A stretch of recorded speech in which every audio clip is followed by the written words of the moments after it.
When Qatar was announced to host the World Cup 2022, the first impression was being very happy. The second impression was what's next?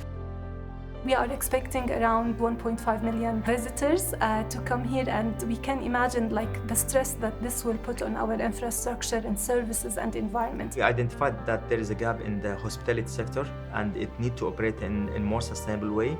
We selected one of the internationally recognized certification programs, which is the Green Key, and we started in presenting it to authorities in Qatar.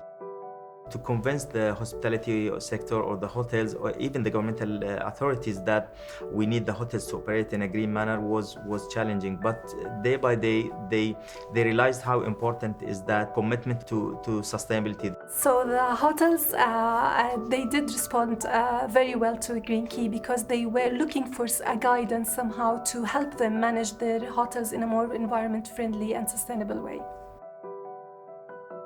I really enjoy working with Green Key. They are very passionate about what they do and delivering, a sustainable future. And that's how we feel as well. We have a meeting every month and everyone puts their ideas and, we sit down and discuss what can we do next. So Qatar has sun all year round, so using solar panels at the hotel is a natural solution. Solar energy is a big saving on electricity, and it provides 80% of our hot water and is used throughout Masharib downtown Doha. In the hotel, we do recycle the grey water. The grey water comes from the air conditioning system and also from sometimes when it rains. The grey water basically is treated and then it's used into the operation for the plants and the toilet flushing.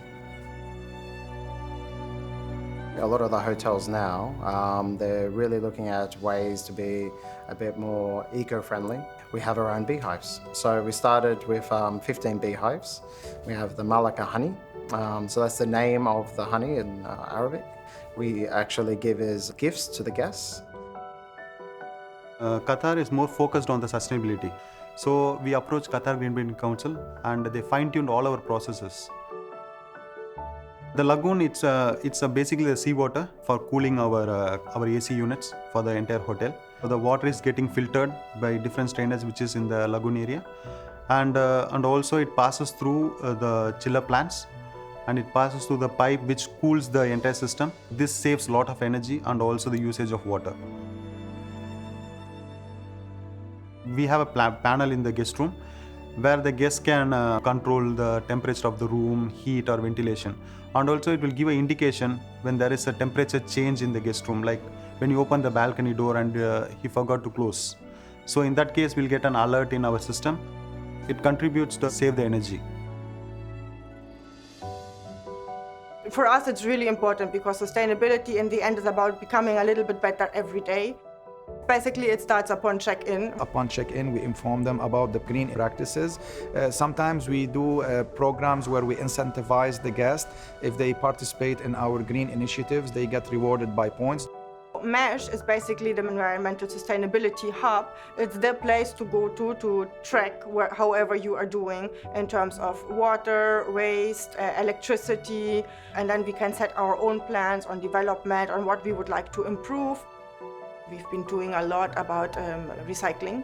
So we've introduced sugarcane containers and they're 100% compostable.